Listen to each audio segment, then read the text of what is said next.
A fadiga. Nós a conhecemos intimamente. É o peso nos membros, a queimação nos pulmões, a sensação inconfundível de que o tanque de combustível chegou ao fim.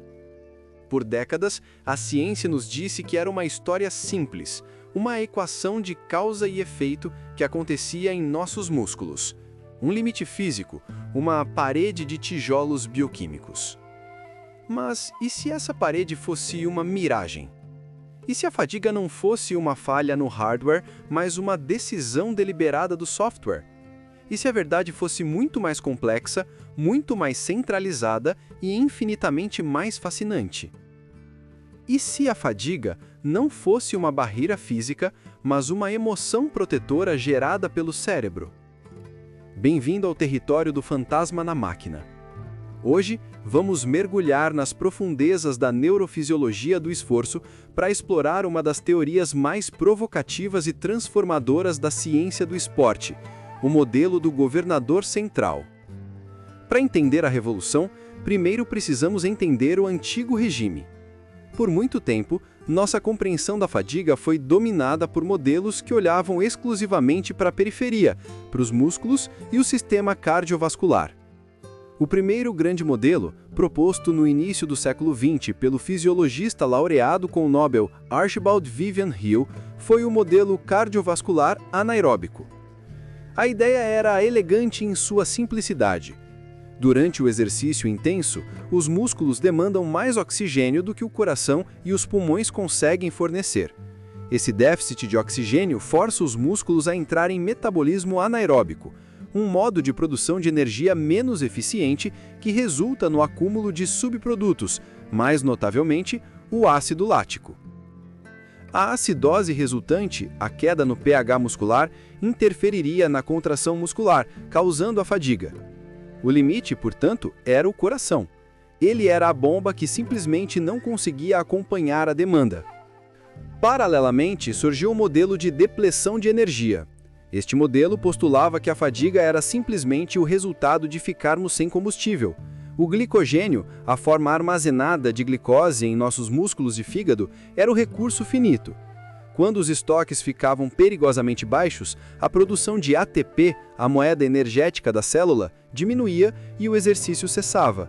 A famosa parede que os maratonistas atingem seria o exemplo clássico dessa falha catastrófica de combustível. Esses modelos combinados formaram a base do que chamamos de modelo de fadiga periférica. A falha acontecia nos músculos, seja pela falta de oxigênio, pelo acúmulo de íons de hidrogênio, fosfato inorgânico ou pela falta de glicogênio. O problema estava localizado no local do trabalho. O cérebro era visto apenas como um espectador passivo, enviando sinais até que a maquinaria muscular simplesmente quebrasse. Mas a ciência é um processo de constante questionamento, e rachaduras começaram a aparecer nesses modelos clássicos. Por exemplo, biópsias musculares de atletas que pararam por exaustão frequentemente mostravam que eles ainda tinham quantidades significativas de glicogênio em seus músculos. O tanque não estava vazio. Além disso, descobrimos que o lactato, longe de ser um vilão, é na verdade uma importante fonte de combustível para o coração e outros músculos. E o mais intrigante de tudo, como explicar o fenômeno do sprint final? Como um atleta, supostamente no limite absoluto de sua capacidade fisiológica periférica, consegue de repente encontrar uma nova marcha e acelerar nos metros finais de uma corrida? Se os músculos estavam bioquimicamente incapacitados, de onde vinha essa energia? As anomalias estavam se acumulando. Ficou claro que faltava uma peça no quebra-cabeça, uma peça grande, complexa e localizada bem no centro de tudo. É aqui que entra o professor Tim Noakes e seu modelo do governador central. Noakes, um cientista sul-africano, propôs uma ideia radical. A fadiga não é uma falha periférica, é uma sensação, uma emoção gerada pelo cérebro como parte de uma estratégia de proteção complexa e antecipatória. O cérebro, agindo como um governador onisciente superprotetor, monitora constantemente o estado do corpo. Seu objetivo principal não é a performance máxima, mas a sobrevivência.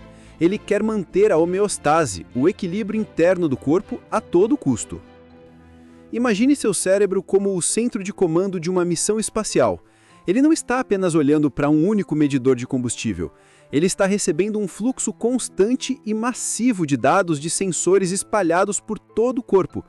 É um processo de integração de informações em tempo real, de uma complexidade impressionante. Vamos detalhar esses fluxos de dados. Primeiro tem o feedback metabólico. Sensores químicos monitoram os níveis de glicose no sangue, a disponibilidade de ácidos graxos livres e, sim, os níveis de glicogênio muscular e hepático. Mas não é um simples ligar-desligar. O cérebro observa a taxa de depressão. Depois, temos o feedback cardiovascular, a frequência cardíaca, a pressão arterial, o débito cardíaco e, crucialmente, a saturação de oxigênio no sangue. O cérebro está constantemente se perguntando: o coração está sob estresse excessivo?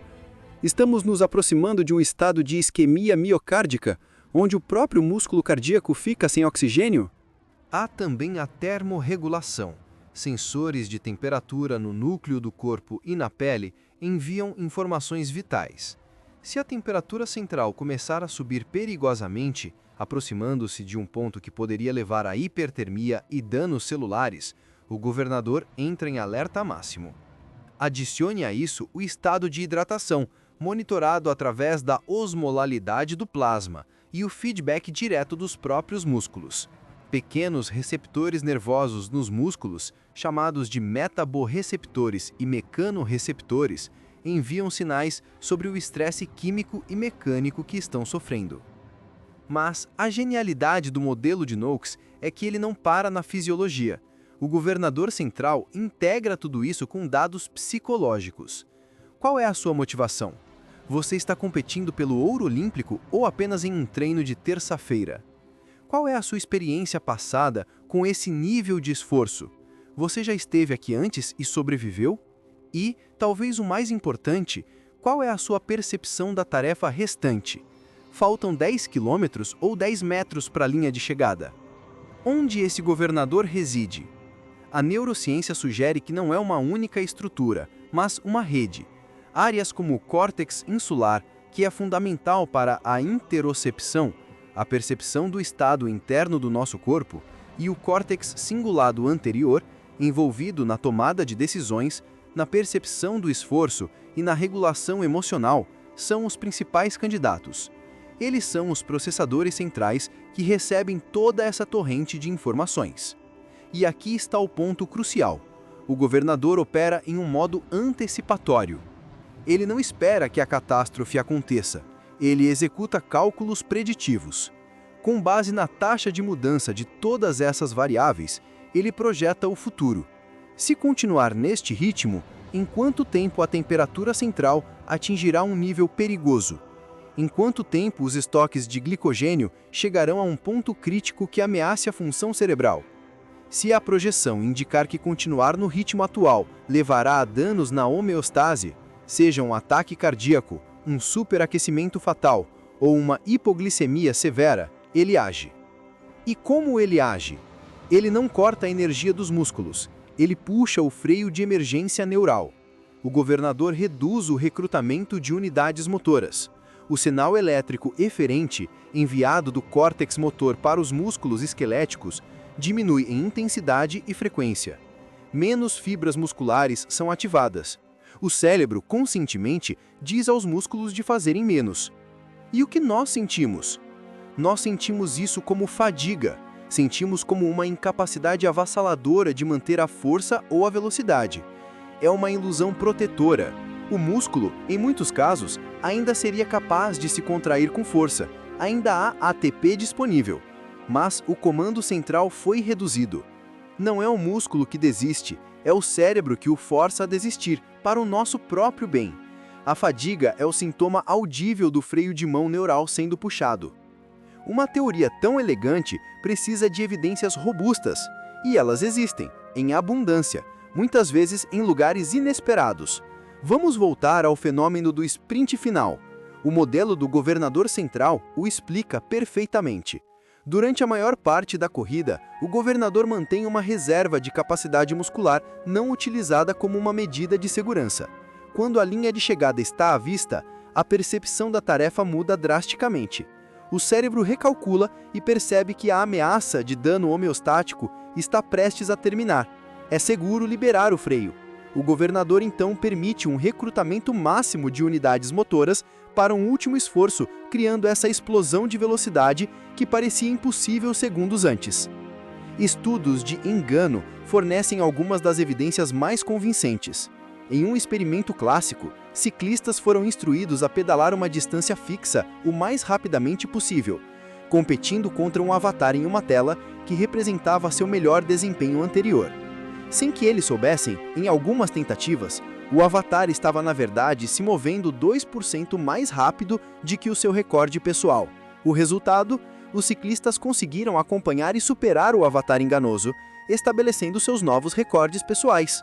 Seus limites não eram fixos. A informação externa, a crença de que estavam apenas igualando o seu melhor anterior, enganou o governador, permitindo que ele liberasse mais capacidade física. O ambiente e a motivação são moduladores poderosos. Por que atletas quebram recordes em competições importantes, mas lutam para replicar o mesmo desempenho no treino? Porque o contexto competitivo, a presença de adversários, o rugido da torcida, a importância do evento, tudo isso altera os cálculos do governador. O cérebro é convencido de que vale a pena correr um risco maior e empurrar os limites de segurança um pouco mais longe do que antes. Um grito de incentivo no momento certo não é apenas um impulso moral, é um dado sensorial que pode literalmente convencer o cérebro a enviar um sinal neural mais forte para os músculos. E o que dizer da fadiga mental? Já sentiu como é difícil se motivar para um treino depois de um dia de trabalho mentalmente exaustivo? Pesquisas mostram que induzir fadiga mental através de tarefas cognitivas exigentes antes do exercício físico leva a uma percepção de esforço mais alta e a uma queda no desempenho de resistência. Os músculos estão completamente descansados, o sistema cardiovascular está pronto, mas o cérebro, já cansado, tem uma tolerância menor ao estresse. Seu governador central se torna mais conservador, puxando o freio mais cedo. Isso é uma prova irrefutável de que a fadiga tem um componente central, dissociado do estado dos músculos. Até mesmo a farmacologia nos dá pistas. Substâncias como a cafeína, por exemplo, não aumentam a capacidade contrátil do músculo de forma significativa. Seu principal mecanismo de ação é central. Ela atua nos receptores de adenosina no cérebro, mascarando a sensação de sonolência e, crucialmente, diminuindo a percepção do esforço. A cafeína, em essência, amortece o sinal de alerta do governador, permitindo que o atleta opere mais perto de seus verdadeiros limites fisiológicos por mais tempo. Essa mudança de paradigma, de uma falha periférica para uma regulação central, tem implicações profundas em como encaramos o treinamento e o desempenho humano. Se o limite é, em grande parte, uma construção neural, então o treinamento não é apenas sobre fortalecer músculos, aumentar o número de mitocôndrias ou melhorar o débito cardíaco. O treinamento é, fundamentalmente, sobre reeducar o cérebro. Cada sessão de treino difícil, cada intervalo que te leva ao limite do desconforto, não está apenas causando adaptações fisiológicas. Está enviando uma mensagem ao governador central. A mensagem é: veja, esse nível de frequência cardíaca, essa temperatura corporal, essa taxa de depleção de glicogênio é seguro. Nós sobrevivemos. Da próxima vez, você pode nos deixar ir um pouco mais longe antes de soar o alarme. O treinamento de alta intensidade, o treinamento de resistência, o treinamento de força, todos eles são um processo de recalibração. Estamos aumentando a tolerância do cérebro ao desconforto. Estamos redefinindo os parâmetros do que ele considera perigoso. Atletas de elite não são apenas aberrações genéticas em termos de capacidade muscular ou cardiovascular. Eles são mestres em negociar com o seu governador central. Seus cérebros aprenderam, ao longo de milhares de horas de treinamento, que podem operar com segurança em níveis de perturbação homeostática que fariam o cérebro de uma pessoa não treinada entrar em pânico e desligar o sistema. Isso também explica a importância crítica da estratégia de ritmo, ou pacing. Um atleta experiente não começa uma maratona em ritmo de sprint. Por quê? porque isso enviaria um sinal de alarme imediato ao governador. A frequência cardíaca dispararia, a temperatura subiria rapidamente. O cérebro calcularia que esse ritmo é insustentável e levaria a uma falha catastrófica muito antes do final, e então reduziria drasticamente o recrutamento motor para forçar uma desaceleração. Uma boa estratégia de ritmo é uma forma de manejar as informações que o governador recebe, mantendo todas as variáveis dentro de uma zona aceitável pelo maior tempo possível, guardando a reserva para o final. Então, o que isso significa para nós? Significa que a fadiga não é um inimigo a ser conquistado pela força bruta. É um guardião superprotetor a ser negociado com inteligência. É um diálogo complexo entre a mente e o corpo. O modelo do governador central não sugere que os limites fisiológicos não existam. Eles existem. Você não pode correr uma maratona sem treinar. Mas ele postula que, na maioria das vezes, nós paramos muito antes de atingir esses limites absolutos. Nós paramos quando nosso cérebro acredita que estamos nos aproximando deles. Somos máquinas biológicas presas em um ciclo de feedback constante. Mas a beleza dessa revelação é que nos dá um novo tipo de poder. O poder de saber que, quando o nosso corpo grita, pare, muitas vezes é apenas uma sugestão, uma hipótese bem intencionada formulada pelo fantasma em nossa máquina. Entender isso é entender que nossos limites são mais maleáveis do que imaginamos. Eles são influenciados pela nossa mente, nossa coragem, nossa percepção e nossa vontade. A fadiga é real, mas sua origem é muito mais misteriosa e muito mais central do que jamais ousamos pensar. É a voz do cérebro tentando nos manter seguros em um mundo de esforço e risco.